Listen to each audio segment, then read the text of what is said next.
충북대병원 권역외상센터 운영에 비상이 걸렸습니다. 외상외과 전문의 5명 가운데 3명이 사직 의사를 밝혀 정상 운영이 불가능해졌습니다. 지역 병원이 고사하는 원인으로 세부 전공이 부족 현상이 꼽히고 있습니다. 의사가 지역에서 세부 전공에 대한 경험을 쌓을 수 없는 구조가 고착화되면서 수도권 유출이 심각해지고 있습니다. 올해 충북 지역 자치단체가 제휴카드 적립기금으로 22억 원을 돌려받습니다. 재정 규모가 늘어나고 다양한 제휴카드가 출시되면서 적립기금이 크게 증가해 자치단체 세수 확보에 알토란 같은 역할을 하고 있습니다. 충주시가 어르신들의 디지털 접근성 향상을 위해 찾아가는 정보화 교육의 속도를 내고 있습니다. 멀리 나오기 힘든 어르신들을 직접 찾아가 스마트폰과 키오스크 교육을 진행하고 있습니다. 여러분 안녕하십니까. CJB 8시 뉴스 시작합니다. 지금으로부터 10년 전 CJB는 지속적인 보도를 통해 권역외상센터 충북유치에 디딤돌을 놓은 적이 있습니다. 권역외상센터가 제대로 운영이 되면 중증 외상 환자들의 사망률을 획기적으로 낮출 수 있기 때문인데요.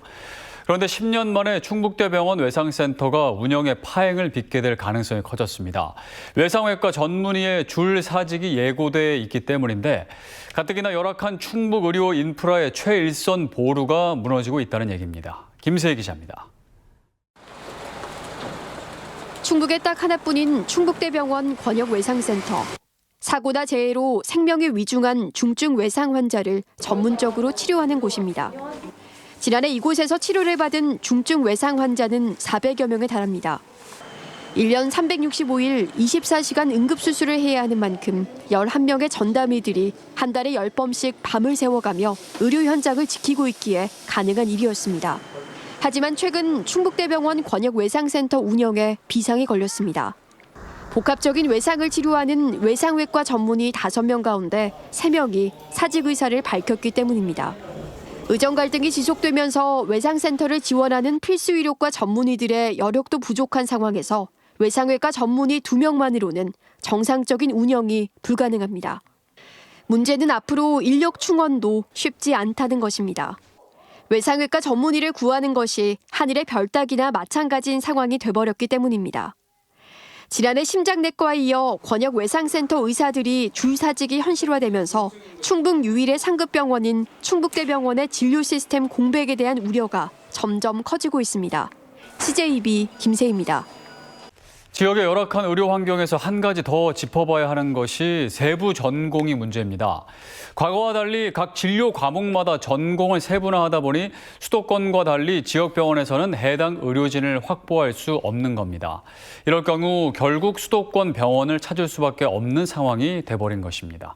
박원 기자가 취재했습니다. 한때 충북대병원에는 부정맥을 진료하는 교수가 2명이 있었습니다. 하지만 모두 사직을 하면서 부정맥을 전문적으로 진료하는 의사가 없는 상태가 됐습니다. 이른바 세부전공 진료 공백이 벌어지게 된 겁니다. 최근 이처럼 의료계는 진료 과목이 매우 세분화되고 있습니다. 내과만 해도 심장, 소화기, 호흡기, 내분비 등으로 나뉘는데 그 안에서는 또 부정맥과 심혈관 등으로 분류됩니다. 외과, 소아과, 산부인과 등도 전공이 세밀해지는 건 똑같습니다. 표면적으로는 환자가 보다 전문적인 진료를 받을 수 있다는 장점이 있습니다. 하지만 문제는 지역 의료 실정에 맞지 않다는 데 있습니다. 일단 세부 전공을 가진 의사가 지역에서는 수요가 많지 않습니다. 게다가 경험도 많이 쌓질 못하는 구조다 보니 대부분 근무지로 수도권을 선택한다는 겁니다. 전문 의료진이 수도권에 집중돼 지역 병원은 우수 의료진을 확보하는 것조차 버겁고 환자 유치도 쉽지 않습니다. 보건복지부에서 너무 세분화된 전문의제도의 운영과 분과 세부 전문의제도를 또 세분화시킨 거에 대해서 돌아보고 법원의 판단도 세부 전공을 가속화시키는 요인이 되고 있습니다. 2년 전 서울고등법원은 소아외과 전문의가 아닌 당주개과 의사에게 응급 소아외과 환자 수술을 맡긴 병원과 집도의에게 10억 원을 배상하라는 판결을 내렸습니다. 응급 상황에서 세부 전문의가 아닌 당직이가 자신의 판단하에 수술을 진행했다. 신생아가 장애를 갖게 된 것에 대해 책임을 물은 겁니다. 이른바 서울의 빅5 병원 주도로 짜여진 세부 전공 시스템이 지역의 의료 인프라를 더욱 열악하게 만드는 부작용을 낳고 있습니다. CJB 박원입니다. 최근 안전성 논란을 빚고 있는 제천 옛 청풍교 업사이클링 사업과 관련해 김영환 지사가 직접 제천시를 찾아 추진 의지를 거듭 밝혔습니다. 반드시 안전성을 확보한 뒤 관광 자원으로 개발하겠다는 것인데 제천 시민들은 일제히 환영했습니다. 이윤영 기자의 보도입니다. 정밀 안전진단 결과 종합 D등급을 받아 논란을 빚고 있는 옛 청풍교 관광지 조성 사업. 김영환 충북지사가 충북도민과의 대화 첫 일정으로 제천시를 방문해 청풍교에 대한 입장을 직접 밝혔습니다. 교각과 기초 모두 A등급이 나왔고 상판만 부식되고 오래돼 D등급을 받은 것이라며 보수 보강 작업을 거쳐 청풍교를 업사이클링 하겠다고 말했습니다. 상판을 다 B등급이나 C등급으로 교체한 뒤에 안전을 확보한 뒤에 청풍교를 개발하는 일을 하게 될 것이기 때문에 그 문제에 대해 걱정 안 하셔도 된다고 말씀드립니다. 계속되는 안전성 논란에 대해서도 안전성이 확보되지 않는 한 사업은 추진하지 않겠다고 재차 강조했습니다. 안전성이 확보된 걸 확인하고 담보됐다고 판단했을 때 그거에 따라서 책임도 지고 추진하게 될 것입니다. 제천 시민들은 일제히 환영의 뜻을 밝혔습니다. 14년째 폐쇄된 청풍교를 제천의 명물로 탈바꿈시켜 낙후된 지역 경제에 활기를 불어넣어달라는 염원에서입니다. 우리 지역에 관광객들이 많이 오고 또 주민들이 오늘 또 그 가을은 농가에서 무슨 농산물 갖다가도 그래서 팔기도 하고 하여튼 전 옛 청풍교가 안전성 논란을 딛고 제천의 또 다른 랜드마크로 자리 잡을 수 있을지 주목됩니다. CJB 이윤영입니다. 이 푼돈을 모아 목돈이 된다는 게 이런 것 같습니다. 도내 자치단체가 농협 카드를 사용해 쌓인 포인트를 충북 농협이 현금으로 다시 돌려주고 있는데요. 올해는 그 금액이 22억 원이나 될 것으로 보입니다. 세금 한 푼을 허투루 쓰지 않겠다는 의지를 보여주는 사례라는 점에서 반갑기도 합니다. 장원석 기자입니다. 충북농협 청주시 지부가 청주시를 방문해 3억 원에 달하는 적립기금을 전달했습니다. 농협이 청주시와 맺은 협약에 따라 지난 1년간 법인카드와 보조금 카드 등에 쌓인 제휴카드 포인트를 현금화한 것입니다. 청주시는 농협에 카드 발급을 일임하고 농협은 청주시의 사용액의 최고 1%까지 돌려주고 있습니다. 앞으로도 저희 농협도 더 적립률이라든지 이런 걸 더 혜택이 많은 카드든 사업할 수 있는 거를 발굴을 해서 저 지원하도록 노력하겠습니다. 지난 2003년 첫 도입한 청주시 제휴카드 적립기금 사업은 최근 3년 동안 20%에 가까운 성장률을 기록했습니다. 재정 규모가 늘어난 데다 보조금을 사용하는 다양한 제휴카드 출시로 적립기금이 크게 증가한 것입니다. 시 예산 일반회계에 편성돼서 우리 시민들의 복지를 조금이라도 더 향상시키는데 큰 도움이 되리라고 생각합니다. 충북농협은 청주시뿐만 아니라 도내 다른 자치단체 등에도 제휴카드 적립기금을 전달하고 있습니다.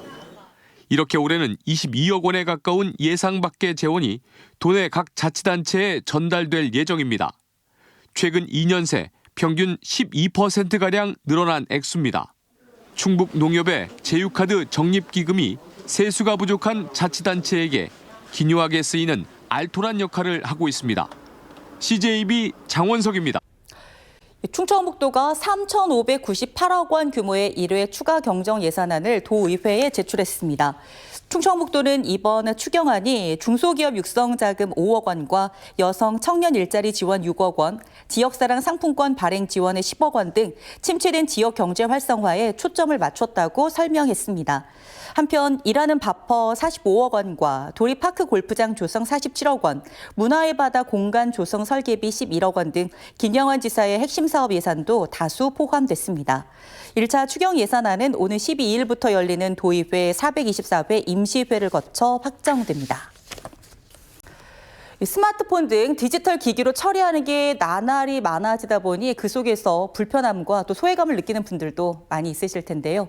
충주시가 디지털 세상을 살아가는 어르신들을 위해서 원하는 장소에 직접 방문하는 찾아가는 정보화 교육에 힘을 싣고 있습니다. 안정원 기자입니다.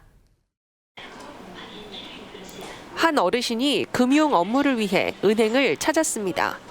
과거엔 손으로 작성한 서류나 도장이 있어야 했지만 이제는 스마트폰 애플리케이션으로 처리하는 일이 대부분입니다. 은행원의 설명에 맞춰 차근차근 따라가다가도 혼자 처리해야 할 땐 어려운 점이 많습니다. 그 순서가 있잖아요. 이렇게 이렇게 하고 하는 그게 저 같은 경우에는 그게 조금 어떤 때는 이해가 안 될 때도 있고 핸드폰을 활용하다 보니까 어르신들이 빠르게 변화하는 디지털 세상에 발맞출 수 있도록 충주시가 찾아가는 정보화 교육에 속도를 내고 있습니다.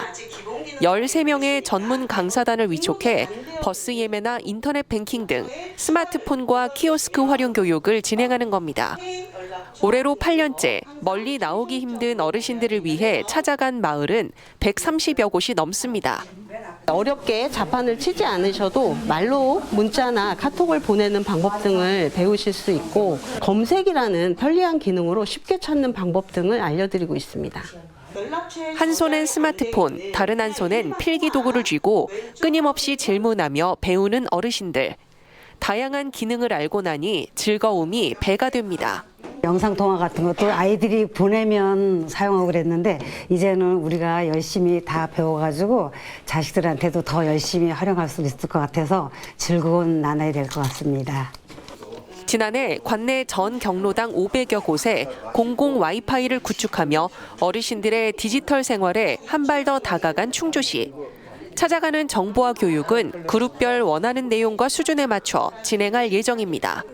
행정복지센터에다가 신청서를 작성해서 내주시면 되는데 10명 이상만 모일 수 있는 그 장소를 마련해 주시면 저희가 강사를 파견해서 찾아가는 정보화 교육을 비롯해 충주시가 운영하는 정보화 교육 프로그램은 연간 190여 개. 시는 정보화 교육에 관심 있는 시민이라면 누구나 무료로 배울 수 있다고 밝혔습니다. CJB 안정은입니다. 윤건영 교육감은 오늘 새학기 시작과 3월 8일 세계 여성의 날을 기념하는 캠페인을 벌였습니다. 오늘 출근길 캠페인은 3월 인사이동과 함께 새학기 새로운 교육 행정을 펼칠 직원들을 응원하기 위해 마련됐습니다. 또 성평등 문화를 정착하자는 의미에서 세계 여성의 날을 상징하는 장미빵을 나눠주며 기념일의 의미를 새겼습니다. 한국가스안전공사가 1호 가스안전 명장을 선발했습니다. 한국가스안전공사는 오늘 인증식을 개최하고 산업시설진단처 김원재 차장에게 가스안전 명장 인증서를 수여했습니다. 가스안전 명장은 기술인이 존중받는 조직문화 확산과 대규모 퇴직에 따른 기술력 소멸에 대비하기 위해 공사에서 올해 처음으로 도입한 기술 전문가 인증 제도입니다. 제천 소방서 덕산 119 안전센터 개청식에 김영환 지사 등 200여 명이 참석한 가운데 개최됐습니다. 덕산 119 안전센터는 청풍 지역대를 포함해 31명의 소방관과 6대의 소방장비가 배치돼 지난 1월 13일부터 본격적인 업무에 들어갔습니다. 연면적 978제곱미터의 지상 2층 규모로 건립됐으며 제천 청풍면과 수산면, 덕산면, 한수면 등 4개 면, 주민 6천여 명의 안전을 책임지게 됩니다. CJB 청주방송이 방송통신위원회 지상파 종편 등 2023년 방송평가에서 지역민방 부문에서 3위에 올랐습니다.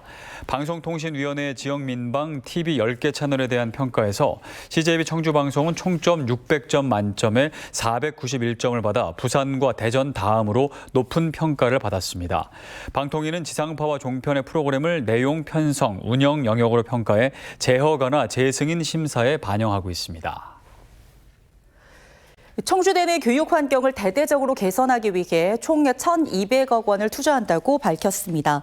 청주대는 최근 등 개축을 마친 공과대학 신관에 이어 공과대학 구간과 예술대학 구간, 종합강의동을 등 개축하고 최근 창설한 공군 학군단 독립 건물을 구축하기로 했습니다. 또 최첨단 하이플렉스 강의실을 확충하고 학과 실습실 환경 개선과 첨단 교육 기자재도 도입에 과감히 투자한다고 밝혔습니다. 한국교원대는 새 학기부터 7개 소단위 전공 과정을 정식 개설해 운영한다고 밝혔습니다. 소단위 전공 과정은 심리상담 심화 과정과 다문화 교육 전문가 과정, 에듀테크 트랙 등 실무 중심의 전문성을 강화하는 데 중점을 뒀습니다. 교원대는 학교 현장에서 교사들에게 요구되는 역량이 빠르게 변화하고 있다며 소단위 전공 과정은 이러한 흐름에 적극 대응하기 위한 것이라고 밝혔습니다. 지난달 28일부터 나흘 동안 개최된 제천 빨간 오뎅 축제에 약 2만 명 이상의 지역 주민과 관광객이 참여한 것으로 나타났습니다. 올해 처음 열린 제천 빨간 오뎅 축제의 총 매출액은 주최 측 주산 2억 3천만 원으로 25개의 지역 소상공인이 참여해 상권 활성화에도 한몫을 한 것으로 평가됐습니다. 청주시는 올해 6월까지 오송과 오창 등 두 곳에 사계절 이용이 가능한 꿀잼 물놀이장을 조성한다고 밝혔습니다. 꿀잼 물놀이장은 오송 정중 근린공원과 오창 강리공원에 각각 19억 원과 17억 원을 들여 2,000제곱미터 규모의 물놀이장 겸용 놀이공간으로 조성됩니다. 청주시는 이달 중 착공해 올해 여름 8곳의 물놀이장을 함께 개장할 방침입니다. 충북교육청은 올해 지방 공무원 선발 규모를 10개 직렬 172명으로 확정하고 누리집을 통해 공고했습니다. 올해 선발 인원은 지난해보다 58명, 51% 증가한 규모입니다. 특히 85명을 뽑는 교육행정직 직렬은 장애 14명과 저소득 3명을 일반 응시자와 구분해 선발하고 시설관리 8명과 운정 3명도 보훈청이 추천하는 국가유공자를 선발한다고 밝혔습니다.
이상으로 CJB 8시 뉴스를 모두 마칩니다. 시청해 주셔서 고맙습니다.